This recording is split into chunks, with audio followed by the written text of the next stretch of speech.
ফাটা কেষ্ট এমএলএ বইয়ের ডায়লগটা কি ছিল? ডায়লগটা ছিল, ফাটা কেষ্ট খবর শুনে না, খবর দেখে না, খবর তৈরি করে।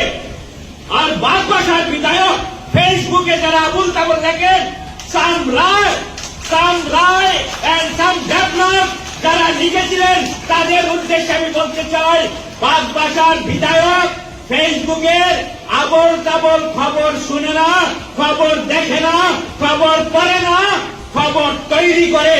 তাই তো খবর তৈরি হলো। ফাটা কেষ্ট এমএলএ বইয়ের ডায়লগটা কি ছিল? ডায়লগটা ছিল, ফাটা কেষ্ট খবর শুনে না, খবর দেখে না, খবর তৈরি করে। আর বাগবাসার বিধায়ক ফেসবুকে যারা আবুল তাবল লেখেন, সাম রায় এন্ড সাম ডেভেলপ যারা লিখেছিলেন, তাদের উদ্দেশ্যে আমি বলতে চাই, বাগবাসার বিধায়ক ফেসবুকের আবল তাবল খবর শুনে না, খবর দেখে না, খবর পড়ে না, খবর তৈরি করে। তাই তো খবর তৈরি হলো।